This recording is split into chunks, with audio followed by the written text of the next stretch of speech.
नमस्कार दोस्तों, आप सबका स्वागत है एसके शॉर्ट वीडियो चैनल में। अगर आपको रहस्यमयी और डरावनी कहानियां पसंद हैं तो चैनल को सब्सक्राइब करना ना भूलें, क्योंकि आज की कहानी है राजमहल का शाप। कहानी राजमहल का शाप। बहुत समय पहले अमरसिंहगढ़ नाम का एक राज्य हुआ करता था। उस राज्य के राजा विक्रमदेव सिंह अपनी वीरता और न्यायप्रियता के लिए प्रसिद्ध थे।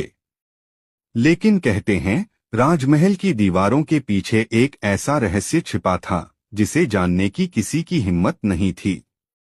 राजमहल के दक्षिणी हिस्से में एक बंद कमरा था, जिस पर लोहे की जंजीरें लिपटी थीं और लिखा था, जो इस द्वार को खोलेगा वह अपने जीवन का अंत देखेगा।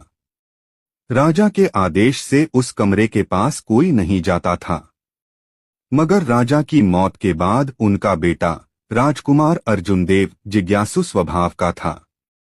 उसने सोचा शायद पिता ने इस कमरे में कोई खजाना छिपाया होगा। एक रात जब पूरा महल नींद में था, राजकुमार मशाल लेकर उस कमरे के पास पहुंचा। जंजीरें पुरानी हो चुकी थीं। उसने दरवाजा तोड़ दिया। जैसे ही दरवाजा खुला, अंदर से ठंडी हवा का झोंका आया और मशाल अपने आप बुझ गई। कमरे के बीचों बीच एक काला सिंहासन रखा था, जिस पर किसी अदृश्य शक्ति की परछाई हिल रही थी। राजकुमार ने डरते हुए कहा, कौन है वहां?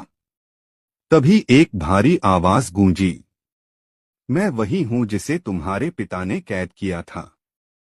मैं हूं राजमहल का शाह। अर्जुनदेव कांप उठा। उस छाया ने कहा, सदियों पहले तुम्हारे पूर्वजों ने मुझे धोखे से मार डाला था। अब मेरी मुक्ति का समय आ गया है और इसकी कीमत तुम्हारा राज्य देगा। अचानक पूरा महल हिलने लगा, दीवारों से खून की धाराएं बहने लगीं और चारों ओर से चिल्लाने की आवाजें आने लगीं। राजकुमार भागना चाहता था, पर उसके पैर जमीन में धंस गए।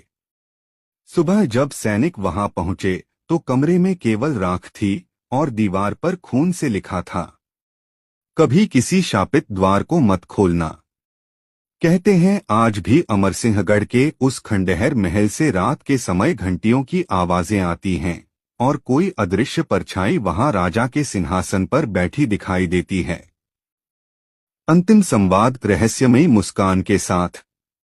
अगर आपको ये कहानी पसंद आई हो तो एसके शॉर्ट वीडियो चैनल को सब्सक्राइब जरूर करें, क्योंकि अगली बार